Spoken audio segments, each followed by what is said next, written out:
Samuel led and devised the people of Israel according to God's laws.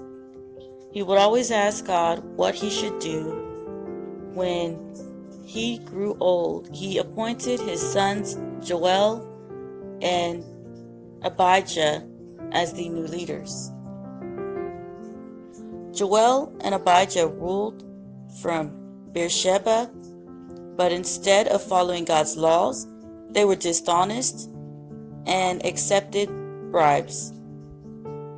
People started complaining about this injustice, so the leaders of Israel gathered together to meet Samuel at Ramah.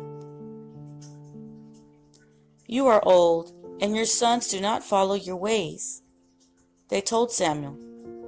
"Give us a king just like other nations have."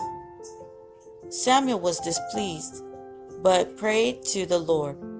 The Lord told him, "It is not you they have rejected, but they have rejected me as their king." Samuel warned them of consequences of choosing a king. "A king will take your sons, put them in his army. Others will work his fields or as craftsmen for him.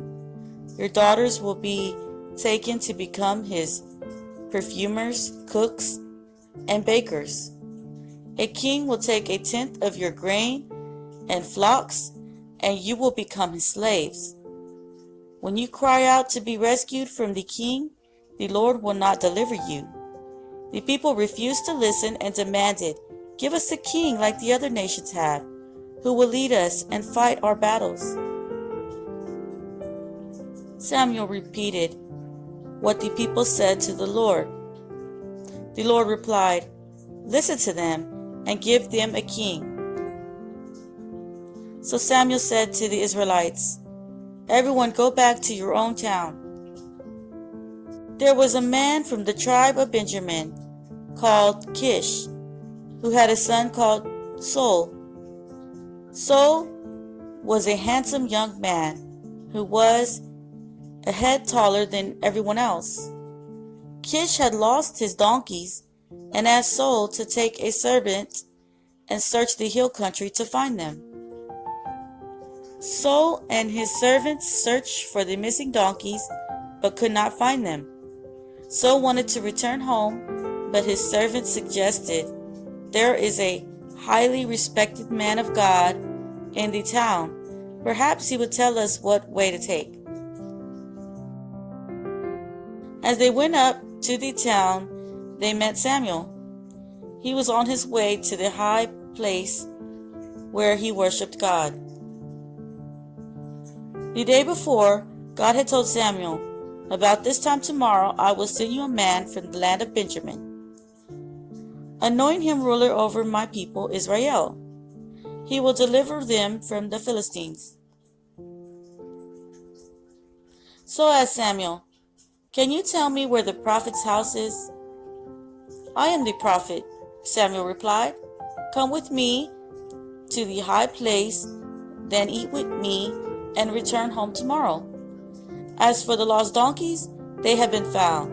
The nation is turning to you and your family line. But I am from the small tribe, and my clan is not important," Saul protested. Samuel invited Saul and 30 guests to a meal and later talked with him on the roof of his house. The next morning, as Saul and his servants set off, Samuel asked the servants to go on ahead, as he had a message from God to give Saul. When they were alone, Samuel took a flask of olive oil and poured it on Saul's head. "Has not the Lord chosen you to be a ruler over his land?" Samuel asked. He then told Saul of 3 things that would happen to him. At the oak tree of Tabor, he would meet 3 men on their way to Bethel who would give him 2 loaves of bread. At Gibeah, he would meet a group of prophets worshiping God. The Spirit of the Lord would come on Saul with power, and he would prophesy with them. At Zelzah, he would be told by a man that his father's donkey had been found. These things all happened as Samuel said. When he arrived at Gilboa, a procession of prophets met him. The Spirit of God came powerfully upon him, and he joined in their prophesying. What is this that has happened to the son of Kish? People asked. Is Saul now a prophet? Samuel called the people of Israel together by drawing lots. The tribe of Benjamin was selected. Then the clan of Saul, then Saul himself, but he was nowhere to be found. They asked the Lord where he was, and the Lord revealed that Saul was hiding among the supplies. They ran and brought him out. He stood a head taller than everyone else. Samuel announced, "Do you see the man the Lord has chosen? There is no one else like him." Then the people shouted, "Long live the king!" Samuel explained the rights and duties of kingship to everyone and wrote them down on a scroll.